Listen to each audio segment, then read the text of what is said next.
I'm Gail Lukasik, the author of White Like Her, and you're watching Author's Voice.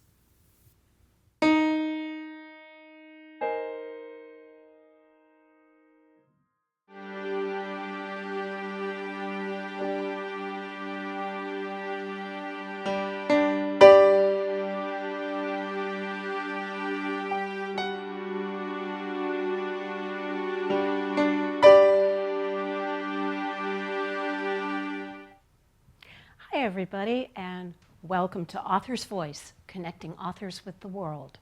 This is Stranger Than Fiction, and I'm your host, Libby Hellmann. I usually do Solve, the mystery show, but I wanted to do Stranger Than Fiction today because we have a really interesting story to bring you. Our author is Gail Lukasik, who herself is a mystery author. She's written 4 books, but today we're going to be talking about White Like Her, which is her book, her memoir, her research, her story about her mother. When Gail was 49 years old, she discovered that her mother had been passing for white when she was actually of mixed race. And that started a whole cataclysm of events that we're going to talk about today. Her book is published by Skyhorse Publishing in New York. It sells for $22.95, and we've got plenty of copies here, which we hope that you will order. And if you're watching this live, you can submit a question to Gail just by using the button below the player on your screen. Include your name, please, and where you're from so that we can call you out. Most importantly, we hope that you will order a book. Gail will be more than happy to sign them, and we'll get them right out to you after the show. Welcome, Gail. Thank you, Libby. I'm so excited to be on the show. Thank you. We're very excited to have you because it's gotten so much attention and buzz. It's really an amazing story. And Thank you. Let's start at the very beginning. Okay. Describe your mother to us. Physically? Physically, personality-wise, whatever Okay. you want. Well, physically, she was a very lovely woman. Of course, I would think that I'm her daughter, but she truly was. Is. I think we She might truly have was. we might have a photo of her Cool. that we can put up. But go ahead. Okay, and she had an olive complexion, a Roman nose, dark black hair, and very dark eyes, and she was very kind of a particular person. She liked things a certain way. But she had a very fun personality. Well, you could eat off her floors. Okay. Yeah, she liked things neat and tidy. Okay. When you said at one point in the book, and I think I'm quoting, but she had a way of denying what she did not want to see, a way of living in the fantasy she created and recreated every day. Sometimes I envied her ability to live in a world of denial. What's that about? Wow, start with a tough question for me. Oh, I didn't mean it to be tough. I think my mom had a difficult life, and I think she had a very difficult childhood. It was very chaotic. She was not raised by either parent. Mm-hmm. So I think that became a coping strategy, her sense of denial and creating her own world that she lived in. So I think that's what I was talking about. Okay, so she had a particular sense of the way things should be. Mm-hmm. What was it like when you discovered her secret, and how did that all come about? Well, she never would talk about her father, Frederick, and my mother's from New Orleans. And her name was Elvira. Elvira, right. So I was between teaching jobs. It was 1995. I was between teaching jobs. You were 49 years old. I was 49 years old. I had a little extra time, and I thought, I will go and find out something about my grandfather. I'd never seen a picture of him. My mother's memory always faded when I asked her, when was he born, when did he die? She didn't know. She didn't know much about him. So I went to a family history center because it's 1995. There's no Ancestry.com that I could go to. And I started scrolling through the 1900 Louisiana census records. And I found him. He was 2 years old. He was with a whole list of Fredericks. They're all in the same household. And I knew it was right because of his first name, Azima, and Frederick ended in a C, not a K, which my mother said if it was a K, we'd be German. And we're not German, we're French. Right. So I'm looking and I'm so excited because, wow, I found him. And then I scan over a little bit to the right and I notice by every single name, there's a B. And I thought, what's that B about? So then I go to the top of the column, and it says race. And I'm stunned, and I'm thinking, does that mean B for black? So I immediately put in another census roll for 1930, found them again. They're white, W. So I went to the woman who ran the center, and I said to her, does B mean black? And she says, oh, yes, it does. So I'm super confused now. Right. What, white, black, what are we talking about? Right. So why did it change in the intervening, what was it, 20 years? I don't have an answer for that. I'm guessing the census taker, they were light enough to pass in 1930, but for some reason in 1900s, they were designated black. Okay, so you have this information. What did you do with it? Well, I wanted to talk to my mother because I'm thinking, does she even know? Does she even know about this? But before I did that, because she lived in Ohio, I live in Illinois, I wrote to the state of Louisiana as if I was my mother and said, I lost my birth certificate. Please send me a copy. So they did, and for race, on her birth certificate were 3 letters, C-O-L, for colored. So then I wrote another letter to the state and I said, please clarify COL, does that mean colored? What does this mean? And they said, pretty much black, African American heritage. So then I had all my research, I had all my evidence, and I waited till my mother came for a visit because it's not a conversation you have on a telephone. And did you consider calling her? No. Never did? No, I really didn't. I thought, no, we need to talk face to face. Okay. And I knew how my mother could sometimes get a little ornery if she didn't like what you were asking her. So I wanted to see her reaction. I wanted to, be face to face. And so I did. I confronted her. And her first reaction was she got haughty and angry and denied it. She said something like, I don't know what birth certificate you're looking at, but mine says I'm white. And I said, well, Mom, I have some other evidence, and I'd be happy to show it to you, all the evidence I have. And she got really quiet.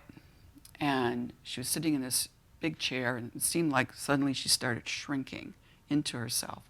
And then she looked at me, and she said, how will I hold my head up with my friends?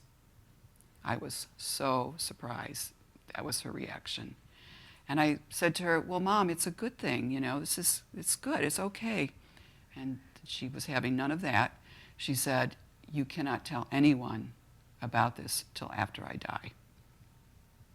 And you agreed? Reluctantly. I did agree.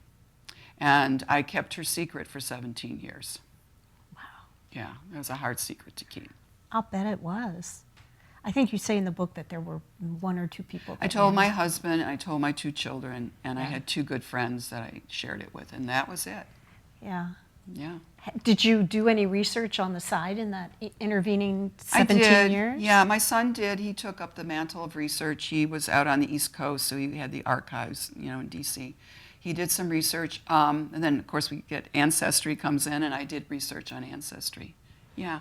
Mm. But you didn't share it with her. She didn't want to know. Every time I tried, yeah, I would say, Mom, I found such and such, and she'd say, well, how are the kids? Wow. She was having none of that. Why did she do it? I mean, we kind of danced around it at the very first question. Why did she pass for white? Yeah. And why wouldn't she talk? How did she come to make that decision? I wish I knew, because she refused to talk. So in the book, what I do is I try to piece her together with what she didn't say to me and sort of clues about her personally that I could try to understand, why she made this decision. I mean, why do people decide to pass for white? Well, we know part of it is because of white privilege and all that that it entails. So it could be for, a better lifestyle, could be for employment. There's lots of reasons. And, she married my father, who is white, and she moved from Louisiana to Ohio. So she was starting a whole new life and reinventing herself. So I think that was a big part of it. Mm-hmm. Now, her childhood, you mentioned that she was separated from both her parents at a young age. Yeah. Well, she didn't live with them. She saw them, but she didn't live with them. Why? What happened? I'm not sure about that. I mean, her parents were divorced when she was 6, and I didn't know this until later. My grandfather married again and started another family. I didn't know that. And she had an option to live with her mother, but she chose to live with her grandmother. So that was her choice. Oh, interesting. Yeah. Okay.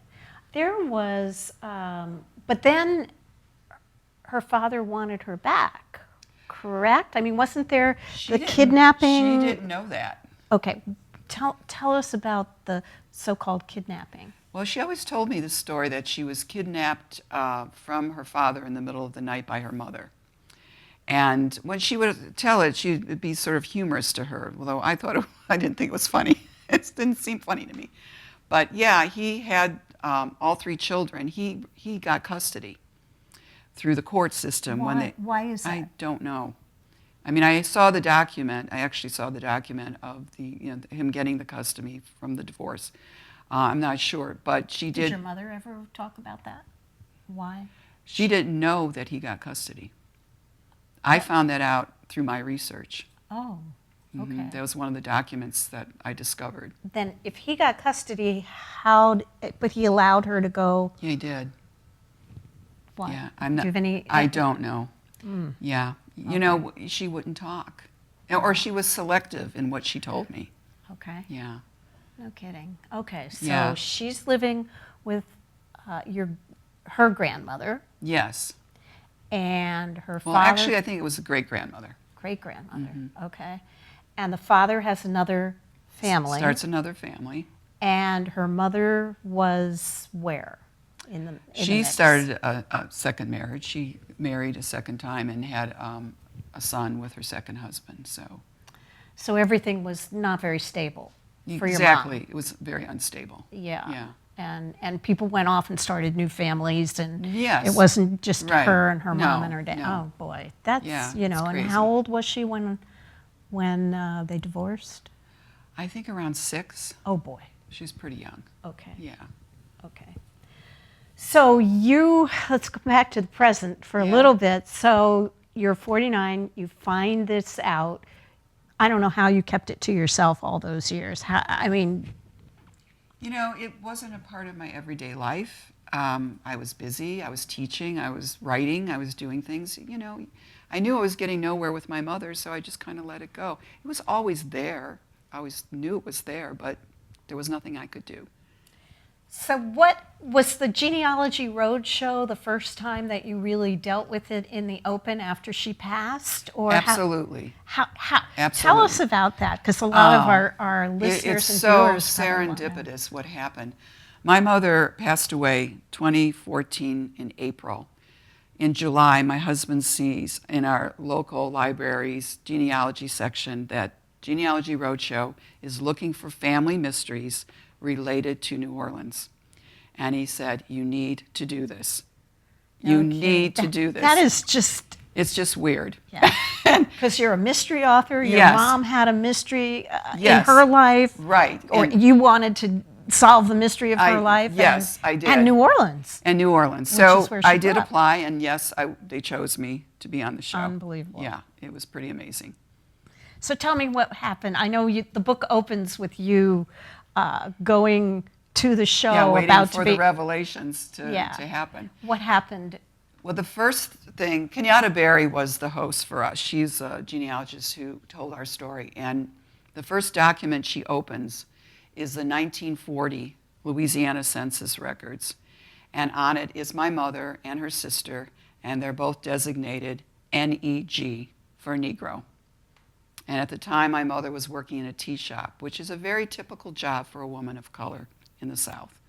So that was their way of confirming that this is indeed our heritage. It is true. that we are mixed race heritage. You didn't know she'd worked in a tea shop? No, she never told me that. Okay. Wow. Okay. And then what else did they talk about in the show? What else did you find out? They were able to trace the family back to 1792 to an ancestor by the name of Urson Frederick.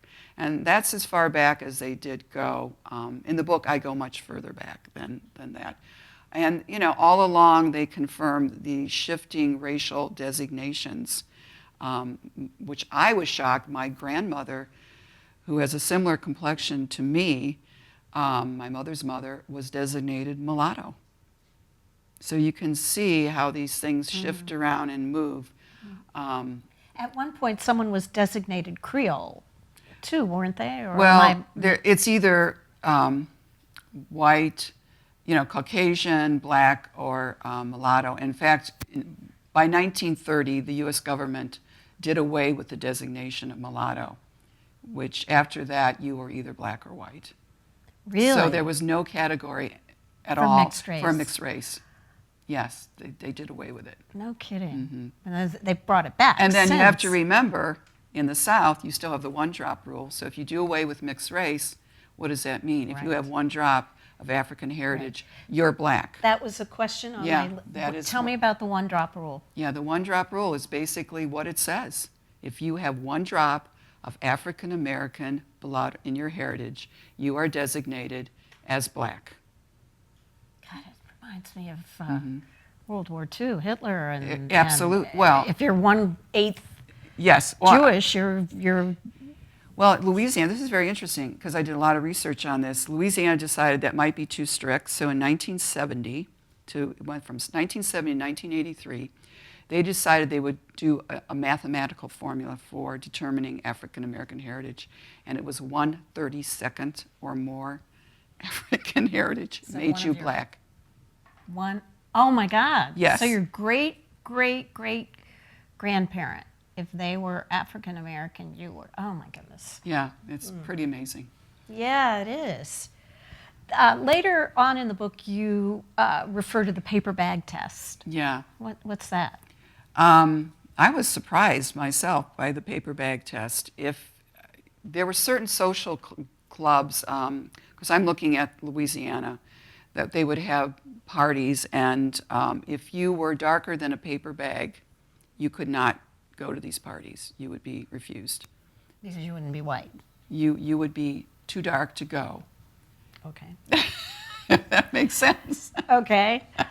Tell me what, if you know or if you can speculate, what your mother's life was like when she was passing and after she had you and your sibling.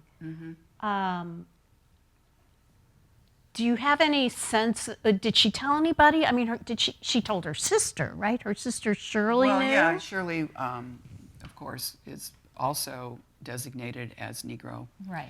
But her sister Shirley married a mixed race man, so she lived more openly than my mother. And I think I only saw my Aunt Shirley once or twice in my life. Really? So, yeah, they lived two different kinds of lives. But they stayed in touch. Not super close, but yeah, they were Yeah. in touch. Not super close, though. Yeah. Okay, so nobody in the family knew. On my father's side, no. Okay. No. But no. nobody, okay, your father didn't know. No. As far as I can tell, no. What do you think he would have done had she told him? Or had he I don't know. That I have no idea what he would have done. It would have been shocking for him. Yeah. Yeah. Yeah, but you do say that you don't think his family would have accepted the situation, or you allude to that. Yeah, that would be my guess. Right. But I don't know. Okay. Another thing that you talk about is, well, okay, I'm going to skip to free people of color, because I find that a fascinating angle in the story, and it's part of your research that you did, where you found out that we always knew there were free people of color in the North, Yes. But I guess I didn't know, or I'd forgotten that there were free people of color in the South, particularly Louisiana. Tell me about that. Yeah, I didn't know that either. I thought all the free people of color were in the North, but there were pockets of them in certain areas, and New Orleans was one of them. So what that meant that these were people of African heritage. Whether they could pass or not pass was not part of the issue. It was that they were freed. They might have been enslaved, and then they were freed by their, slave owner. Mm-hmm. And in my family, that happened very early on.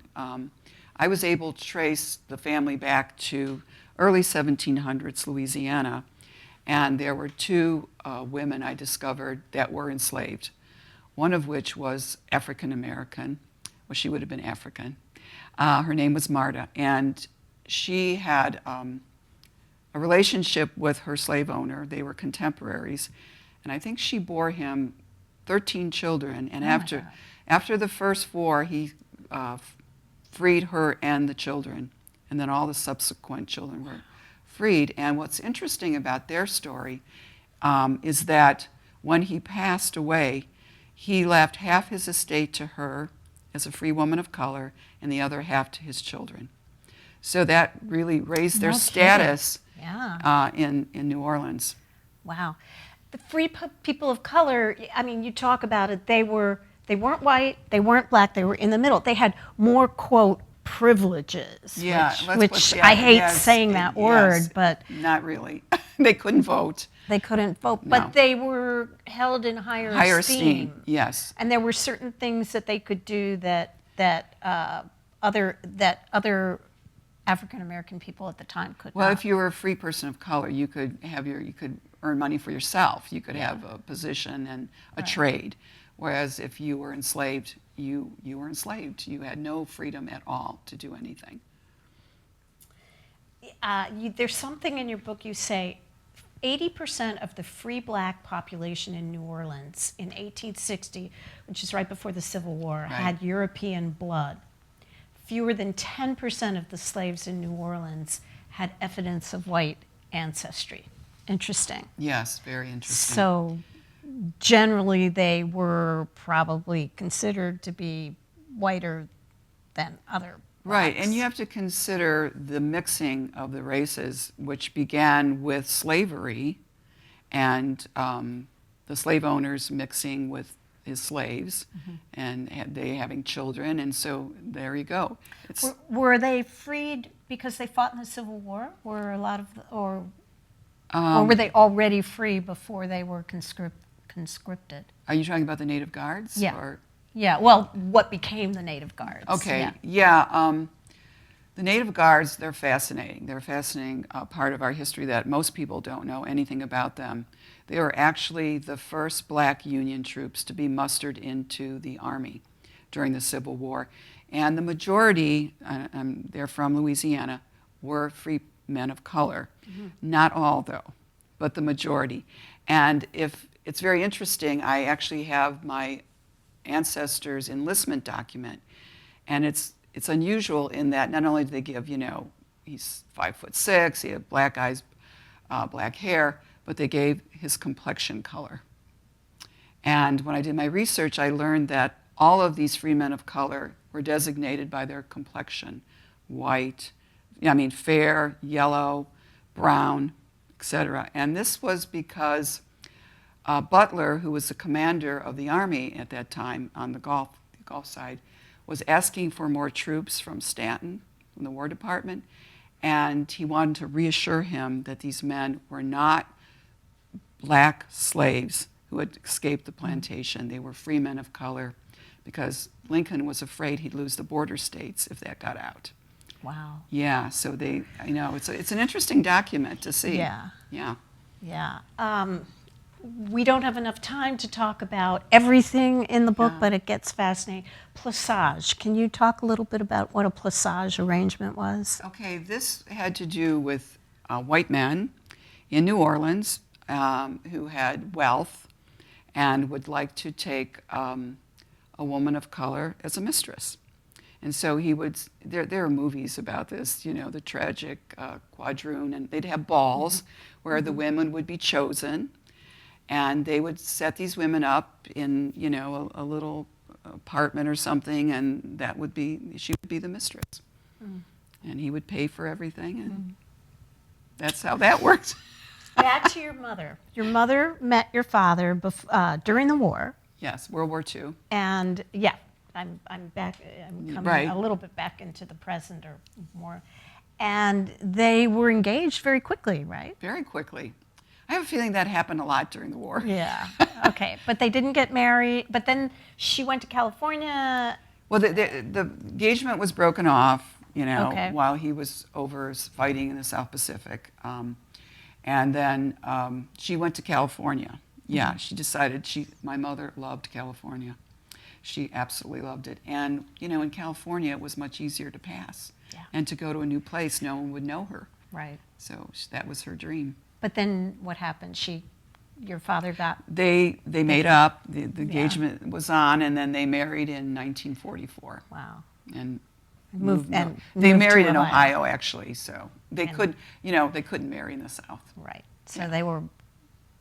Okay, so you grew up in Ohio. Yes. Turned out your mother was not the only person in the family to pass. Uncle Eddie lived as white, Ula told me. He went north like your mother and passed. Laura did too. They both lived as white. Yeah, in Toledo, Ohio. No kidding. Yeah, that was my mother's uncle. Yeah, I think it was. Yeah, okay. So but they didn't know about your mom. They didn't. Oh, no, they knew. Oh, they did know. Oh, yeah. The thing I learned, and Kenyatta Berry wrote the foreword when she talks about this, in the African American community, you never out anyone who's passing. That's a huge no-no. So they wouldn't have outed each other. That wouldn't have happened. Did your mother have any contact with them? Well, by the time she did, I think Uncle Eddie had passed, so it was Aunt Laura. I remember actually going to her house. I was very young. You described that. Yeah, I was like 4 years old. Yeah, I remember being at her house. Yeah. Okay, let's come back to you. Okay. How did this affect you? What are the most important things that you took from this whole fascinating saga? Well, it set me on a journey of finding ancestors, but also to understanding race and how, in my mind, it's a social construct. It really is. But how it played out in our country and how it affected so many lives. And then, I don't know if you're going to bring this up later, but because of my mother's passing for white and the distance from the family, we lost track of part of this family, my grandfather's second family. So because I was on the Roadshow, they saw me on the show and got in contact with me. So I have met my grandfather's second family, and actually we've had several reunions. And that's where Stephanie comes from. My cousin, Stephanie Frederick, yes, she is an awesome woman, absolutely awesome. And she's a filmmaker out in LA. She is, yes, FGW Productions. She does documentaries and feature films. Yeah. Yeah, she's something else. Yeah. So how has it changed you? It's always a hard question because I think at my core, the way my mother raised me, I was always open to all people, no matter race, religion. So that's always at my core. But this just made it richer, just made it deeper and richer, and just makes me just see things differently about people in a deeper understanding. And did your mother ever talk about race while you were growing up? Yes, she told me many stories of New Orleans. I think she was priming me, Really? She told me this story over and over again about the poor black woman. The homeless woman? Well, I don't know if she was homeless. Oh, okay. She was coming home, I think, from work. She had all these packages, and I think she was on Canal Street. And my mother said she saw her walking, and there was a white man approaching her. And because she didn't get off the banquette, which is the sidewalk, to let him pass, he shoved her off the sidewalk. And all her packages scattered all around. And my mother said, "See, that isn't right. You don't want to treat people like that." So she was teaching me and maybe telling me a little bit about herself, even though she couldn't tell me about herself or didn't want to. And your grandfather's second family have totally embraced you? And Absolutely embraced me. The show aired on a Tuesday Friday morning, I opened my email, and I have this email from Stephanie Frederick, and she said, I saw the show. I want you to know my father's Azimov Frederick Jr., and I want to welcome you to our family. That's And pretty then they had a cool. party, right? They had There a was party. a- And when are you coming to New Orleans so we can have a party? And we did. We had a party that April. It was wonderful. I We know had you were Fredericks nervous. come- You write in the book that you Oh, were yeah, nervous about walking in. Oh, totally. I mean, we had Fredericks come in from across the country. Some of them, I didn't know this, hadn't seen each other for 30 years. Oh, wow. So the roadshow and this story brought everyone back together. Do you think that, are you happy that you've solved the mystery of your mom? I mean, do you think I am. you've done? I'm ecstatic. Yeah. I really think she was guiding me. I really do. She was there. I think she would have wanted this. Really? I Even do. though she was She so couldn't. afraid of She it. couldn't, but she wanted me to do this. Oh, it's not I interesting. mean, at the beginning, I had a lot of doubt, I'll be honest. When I was going to be on the roadshow, I thought, did I do the right thing? I mean, this is going to air. It actually aired to 1.5 million people. I mean, am I doing the right thing here? My mom said it was a secret. But she also said that after she passed, I was free to reveal it. So I was going with that. That's wonderful. What Yeah. a story. Well, Gail, thank you so much. you, I mean, Libby. we could go on for another hour. I mean, I've only really scratched the surface of some of the questions, and I hope that you will want to go on too and order the book. It's a fascinating read, and Gail did so much research to find out, to fill the holes that she didn't know. So she has a very complete picture of her entire family, and I just enjoyed it so Thank you, much. Let's talk about what's coming up on Author's Voice. We have another edition of Stranger Than Fiction on December 9th, which is tomorrow at noon. Joan Marie Johnson will be talking about her book, Funding Feminism. What kind of works in here? Berta's Books will be at December 12th at 2:30 p.m. with author Sarah Miller and her new book, Caroline Littlehouse Revisited. Solved will be back on January 4th with Jamie Frevoletti's latest Blood Run. Lit with Love will be January 10th. I can't believe we're already talking about 2018 at 2 p.m. with Kristen Higgins' new title, Now That You Mention It. And Lit with Love will be back again on January 23rd at 5 p.m. with Sonali Dev's newest, A Distant Heart. If you have questions about how to order, or if you have any questions at all, go to authorsvoice.net. It's all on the website. And if you're still watching this on YouTube after the broadcast, you can still order signed books. Thanks so much for being with us today. I'm Libby Hellmann.